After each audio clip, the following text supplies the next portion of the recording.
असं आहे की महाराष्ट्र राज्याचे लोकप्रिय उपमुख्यमंत्री माननीय अजितदादा पवार साहेबांच्या जाण्याने जो आघात राष्ट्रवादी काँग्रेस पक्षाच्या आमच्या कार्यकर्त्यांना, त्या दुःखातनंच अजून आम्ही सावरलेलो नाही. महाराष्ट्राचा कधी न भरून येणारं असं नुकसान हे त्यांच्या जाण्याने झालेलं आहे. त्यांचे अग्निसंस्कार व्हायच्या आधी विलिनीकरणाची चर्चा कुठनं सुरू झाली, त्याच्यामुळेच माझ्यासारख्या कार्यकर्त्याला या वेदना होतात. विलिनीकरणाबाबत माननीय प्रांताध्यक्ष खासदार सुनील तटकरे साहेबांनी आमची भूमिका स्पष्ट केलेली आहे. राष्ट्रवादी काँग्रेस पक्षाने 2 जुलै 2023 रोजीच देशाचे लोकप्रिय पंतप्रधान माननीय नरेंद्र मोदी साहेबांच्या नेतृत्वाखाली असलेल्या NDAमध्ये आम्ही सामील झालो. महाराष्ट्रामध्ये महायुतीमध्ये सामील झालो. त्यामुळे ज्यांना विलिनीकरणाची घाई लागली आहे त्यांनी याबाबतची आपली भूमिका स्पष्ट करावी. कोणाचा पक्ष कुठल्या पक्षामध्ये विलिनीकरण होणार हे त्यांनी स्पष्ट करावं.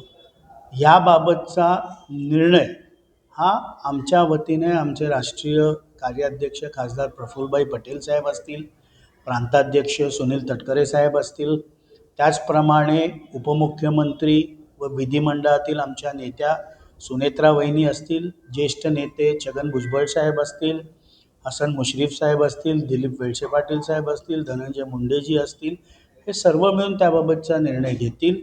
आत्ता तरी राष्ट्रवादी काँग्रेस पक्षाचे कार्यकर्ते अजूनही आमचं दैवत अजितदादा पवार साहेबांच्या जाण्याने जे दुःख आम्हा सगळ्यांवर आलं आहे त्यातून अजून आम्ही सावरत आहोत. तर आज अंजली दमानिया यांनी कुठेतरी एक टीका केलेली आहे की या संपूर्ण घटनामध्ये तटकरे साहेब असतील किंवा पटेल साहेब असतील किंवा यांचा काही हात आहे की नाही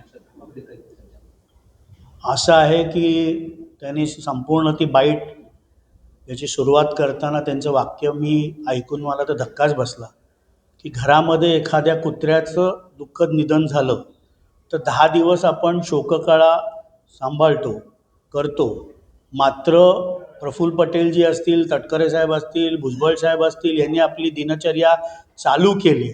म्हणजे अत्यंत नीच आणि नालायक प्रवृत्ती कशी असते ह्याचं उदाहरण त्यांनी दिलेलं आहे. आणि पुढे जाऊन त्या अपघातामध्ये प्रफुल्ल पटेल साहेब असतील, सुनील तटकरे साहेब असतील, पार्थ पवार असतील, यांनी काही केलं नाही ना अशा प्रकारचा संशय व्यक्त करणं. एका मुलांनी आपले वडील गमावले, 2 नेत्यांनी त्यांचा सर्वोच्च नेता गमावला आहे, तमाम महाराष्ट्रातील राष्ट्रवादी काँग्रेस पक्षाचे कार्यकर्ते पदाधिकारी यांनी दैवत गमावलं आहे. आणि अशा वेळेला अशा प्रकारची टिप्पणी करणं ही नीचता, नालायकपणा, ह्याच्याहून अधिक त्याबद्दल कुठलीही भावना व्यक्त होऊ शकत नाही. पण असं देखील सांगितलं जातं की 8 तारखेला किंवा 9 तारखेला सगळे पुरावे घेऊन राष्ट्रवादी काँग्रेस शरद पवार गट पुढे येणार आहे आणि विलिनीकरणाच्या ज्या काही चर्चा झाल्या होत्या किंवा जे काही पुरावे किंवा मीटिंगमधले मिनिट्स असतील अशा सगळ्या गोष्टी ते समोर मांडणार आहे. काय वाटतं, त्यांच्याकडे पुरावे आहेत किंवा त्यांच्याकडे अशा प्रकारची ही हे दाखवण्याची वेळ काय यावी?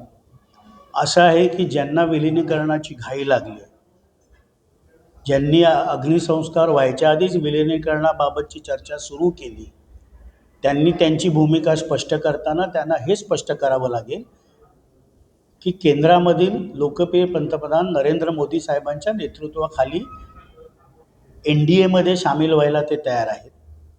महायुतीच्या सरकारमध्ये राज्याचे मुख्यमंत्री देवेंद्र फडणवीस साहेबांच्या नेतृत्वाखाली राष्ट्रवादी काँग्रेस पक्ष आहे, त्याच्यामध्ये त्यांना विलिनीकरण करायला तयार आहेत. त्यांना त्यांची भूमिका स्पष्ट करायची.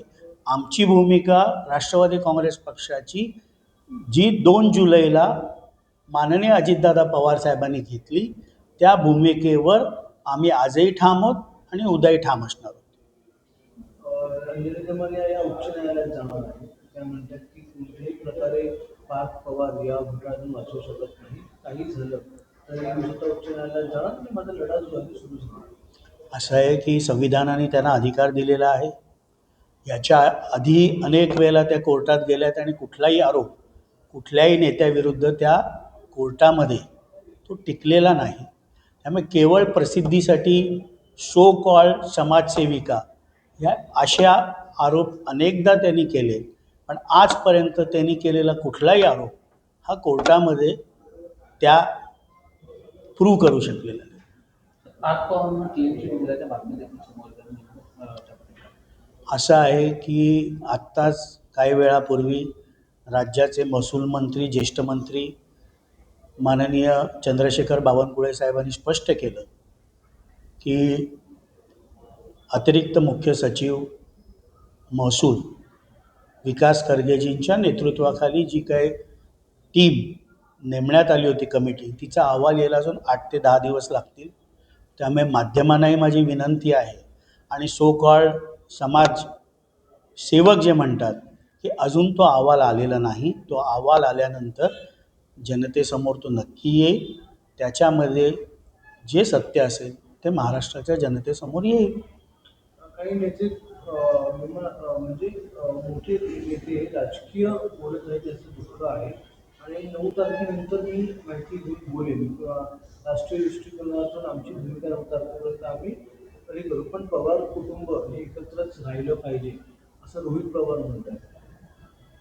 आणि आम्हाला सुद्धा वाटतं की काकींनी अध्यक्ष राहावं, पण 9 दिवस होऊ द्या, सुनेत्र काकी त्या संदर्भात बोलतील. असं आहे की ज्या माऊलींनी स्वतःवरती जो दुःखाचा डोंगर कोसळला होता, त्या दुःखाच्या डोंगरातनं स्वतःला सावरून माननीय अजितदादा पवार साहेबांना अभिप्रेत असलेली जबाबदारी त्यांनी घेतली.